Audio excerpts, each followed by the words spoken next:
Hello to everyone. देखिए आज का जो क्वेश्चन है आपके कर्वेचर वाले चैप्टर से है।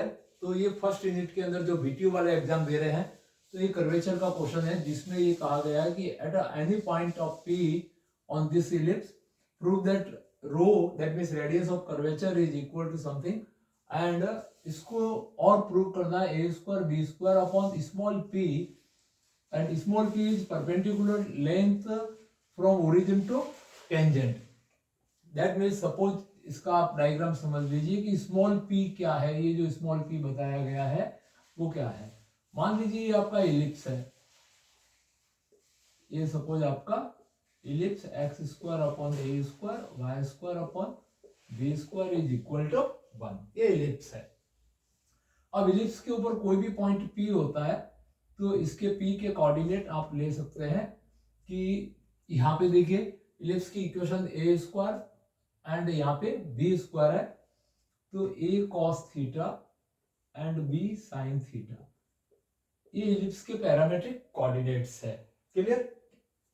अब ये कह रहा है कि सपोज इस पॉइंट पे कोई टेंजेंट होता है तो ये इसकी टेंजेंट है जो इसको इस पॉइंट पे टच करके जा रही है और ओरिजिन से इसकी परपेंडिकुलर स्मॉल पी है, इसकी ओरिजिन से परपेंडिकुलर डिस्टेंस। दैट मीन्स आपका ये ओरिजिन इसका जो सेंटर है इलिप्स का ओरिजिन पे है और यहां से जो डिस्टेंस है ये आपकी पी है।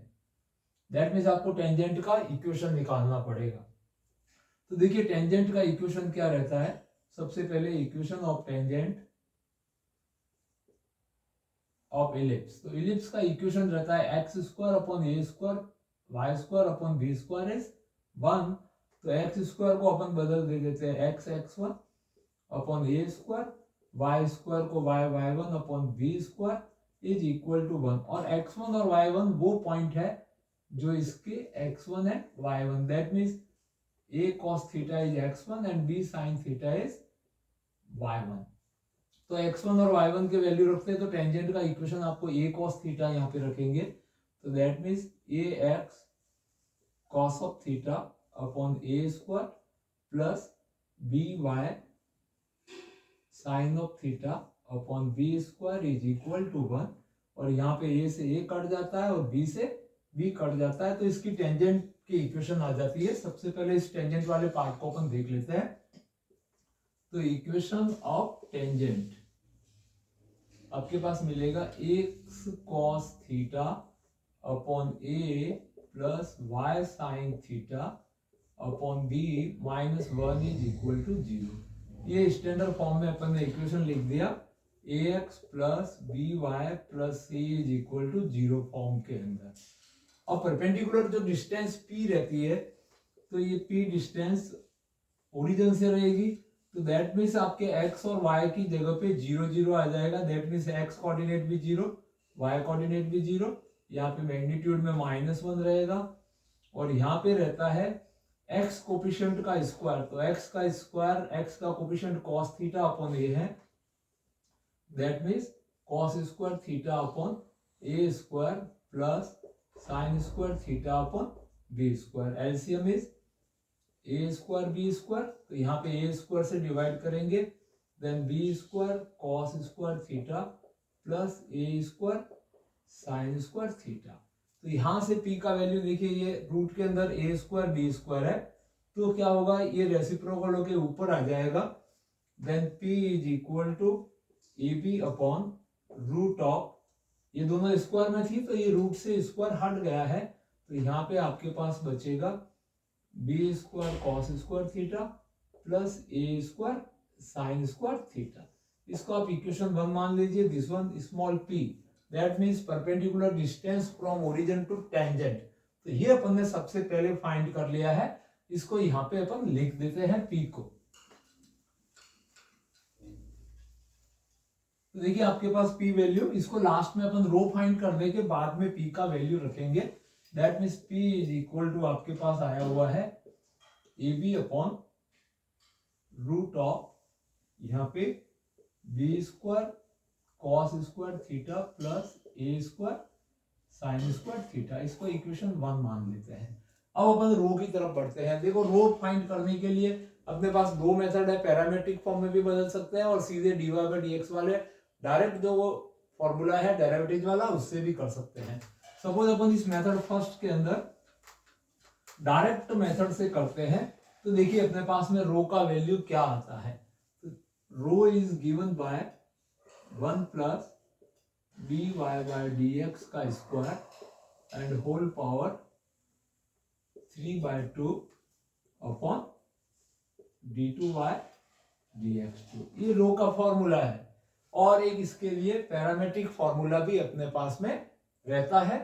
तो इसका एक दूसरा सेकंड फॉर्मूला अपन रो के लिए पैरामेट्रिक फॉर्म में लिख सकते हैं कि dx upon d theta plus dy upon d theta का स्क्वायर एंड होल पावर 3/2 और यहाँ पे x डैश, मतलब इसको x डैश बोला जाए और इसको y डैश बोला जाए तो dx upon d theta and multiply में d2 y d theta 2 minus d2x d theta 2 and dy upon d theta. इस फॉर्मेट में भी अपन फाइंड कर सकते हैं और ये भी अपने लिए कर सकते हैं। अब देखिए अपन सपोज इस फॉर्मूले से करना चाहे तो क्या होगा, तो dy बाय dx फाइंड करना है, देन आप dy बाय dx का वैल्यू यहाँ से डायरेक्ट भी फाइंड कर सकते हैं, बट अपने को पैरामेट्रिक फॉर्म में आंसर देना है। तो आप अगर इस फॉर्मूले को अप्लाई करना चाहे तो देखिए अपन ने x बराबर क्या माना हुआ था, a cos theta and y is equal to b sin theta. यहाँ से dx अपॉन d थीटा निकालेंगे आप, तो dx upon d theta that means minus का a sine of theta and dy upon d theta is equal to b cos theta. तो यहाँ से dy by dx का वैल्यू अपन लेंगे तो dy by d theta upon dx upon d theta, that means y derivative को अपन इससे डिवाइड करा देंगे तो b cos थीटा और डिवाइड में माइनस का a साइन ऑफ थीटा। ये अपने पास dy बाय dx का वैल्यू आ जाएगा। अब अपन को d2 फाइंड करना है, that means second derivative find करना है। तो देखते हैं इसके लिए क्या पोजीशन बनती है। तो अपने पास में ये माइनस का b अपॉन a, इसको अपन cot थीटा भी लिख सकते हैं, बट अपन साइन और कॉस के अंदर ही अपने पास में सॉल्यूशन चाहिए, तो अपन इसको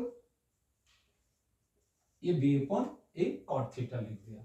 अब अपन सेकंड डेरिवेटिव निकालते हैं तो d2 by dx2 is equal to ddx of,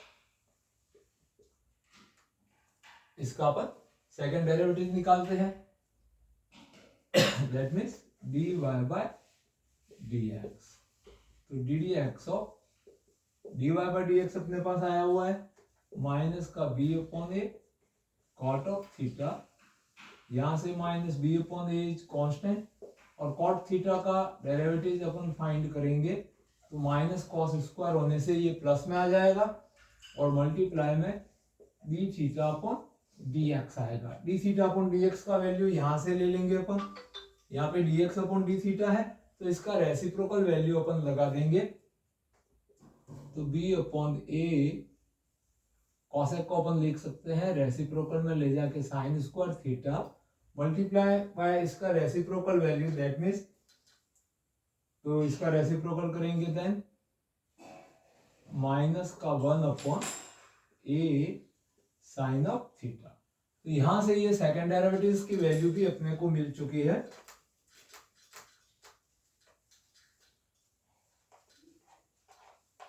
तो देखिए सेकंड डेरिवेटिव अपने पास में जो आया हुआ है यहाँ पे कि a स्क्वायर साइन क्यूब और माइनस का b, ये सेकंड डेरिवेटिव की जगह रखेंगे और फर्स्ट डेरिवेटिव का जो वैल्यू अपने पास dy बाय dx आया था वो भी अपन इसके अंदर रखेंगे। तो यहां से देखिए आपके पास rho is equal to 1 plus dy by dx का वैल्यू, तो dy बाय dx का वैल्यू अपने पास में था minus b upon a cot of theta that means minus का b upon a cot of theta का स्क्वायर और होल पावर 3/2 और इसके डिनोमिनेटर में d2 दैट मीन्स यहाँ पे नेगेटिव b और इसके अपॉन में a square sin cube theta, ये वैल्यू आई हुई है। अब यहाँ पे देखिए नेगेटिव साइन दिख रहा है, बट ये क्या होता है कि जो रो होती है वो एक तरह की लेंथ होती है, दैट मीन्स ये लेंथ है, तो इसका अपन मैग्नीट्यूड वैल्यू लेंगे और इसको सिंप्लीफाई करते हैं। तो यहां से अपने पास रो इज इक्वल टू इस स्टेप से 1 plus b square upon a square, और थीटा को अपन कॉस साइन में बदले तो cos square upon sine square, और इसकी होल पावर 3/2 आ जाएगा। और यहाँ पे जो ए स्क्वायर साइन क्यूब है ये रेसिप्रोकल होके यहाँ पे लिख देते हैं मल्टीप्लाई में a square into sin cube theta, और इसके डिनोमिनेटर में बी वैल्यू, नेगेटिव साइन नहीं लेंगे because radius of curvature length होती है, तो अपन इसको लेंथ के कारण से मैग्नीट्यूड में ही अपन मेजर करते हैं। यहां से अपन एलसीएम बनाते हैं तो अपने पास में आ जाता है a square sign square theta plus b square cos square theta की होल पावर 3/2, एंड डिनोमिनेटर के अंदर b, यहाँ पे a square sign square theta है, that means a square sign square theta की पावर ये 3/2, बिकॉज यहाँ पे 3/2 पावर है, और यहाँ पे मल्टीपल में अपने पास में a square sin cube theta है। अब यहाँ पे इस 2 से ये दोनों स्क्वायर हट जाएंगे तो सिर्फ क्यूबिक वैल्यू रहेगा अपने पास, that means a square sign square theta plus b square cos square theta की होल पावर 3/2, और अपॉन में बी, यहाँ पे ये स्क्वायर से दोनों ये सपोज ये कट जाएंगे तो यहाँ पे बचेगा a cube sin cube and theta, और इसके मल्टीपल में यहाँ पे अपने पास में a square sin cube theta, यहाँ से ए स्क्वायर साइन क्यूब से साइन क्यूब कट गया और ये ए क्यूब भी कट जाएगा, then rho is equal to a square sign square theta plus b square cos square theta की whole power 3/2 upon a b. ये equation number 2 आ गया। ये देखिए अपन ने रो का वैल्यू निकाला, ये टी फॉर्म में था, सपोज अपन ने टी की जगह थीटा में सॉल्व किया है, कोई दिक्कत नहीं, तो a square sign square theta plus b square cos square theta की होल पावर 3/2 एंड अपॉन में ए बी आ गया, ये रो आ गया। और अभी अपन ने परपेंडिकुलर लेंथ है वो स्मॉल पी निकाला था, तो 1 और 2 को अगर अपन डिवाइड करते हैं तो इस रिलेशनशिप तक इनको डिवाइड करके जो कैंसिल होगा उसको कैंसिल कर देंगे, या यहां से आप इसका वैल्यू रख सकते हैं, ये जो रूट वाला टर्म है इसकी जगह ए बी अपॉन पी लिख सकते हैं। तो यहां से देखो 1 और 2 से अपने पास में क्या रिलेशन बनता है।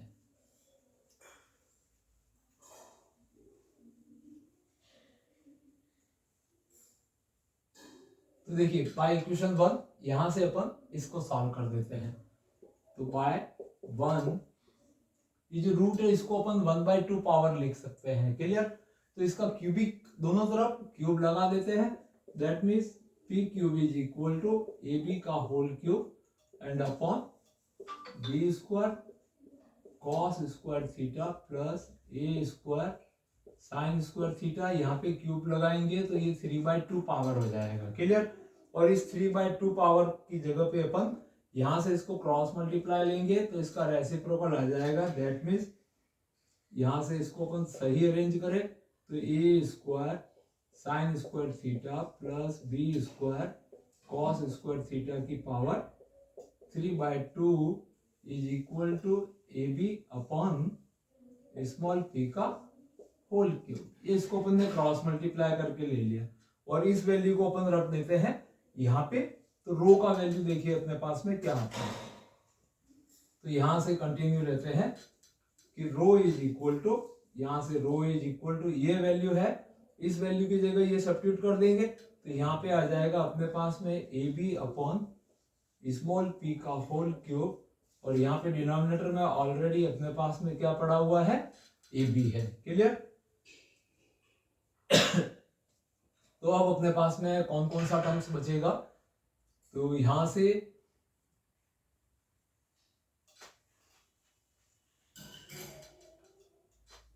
रो इज इक्वल टू, यहाँ पे अपने पास में ए बी का cube upon p cube and a b, ये ए बी से इसका क्यूब कट के यहाँ पे स्क्वायर हो जाएगा, that means a square b square upon small b का क्यूब। ये यहाँ पे स्क्वायर नहीं, यहाँ पे क्यूब है, अपने को क्यूब लाना है। ध्यान रहे इसमें क्वेश्चन में जो अपने लेके आए हैं ये रो का वैल्यू है। इस तरह से अपन इसको आराम से प्रूव कर सकते हैं। दोनों ही कंडीशन, रो का वैल्यू पूछे अगर एग्जाम में तो रो तक फाइंड करना है, और इन दोनों में रिलेशनशिप पूछे तो स्मॉल पी पहले फाइंड कर सकते हैं या बाद में भी फाइंड कर सकते हैं।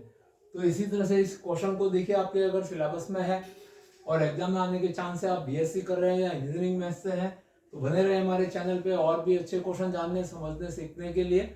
और अभी तक सब्सक्राइब नहीं किया है तो सब्सक्राइब करके शेयर कर दीजिए। Thank you watching this video.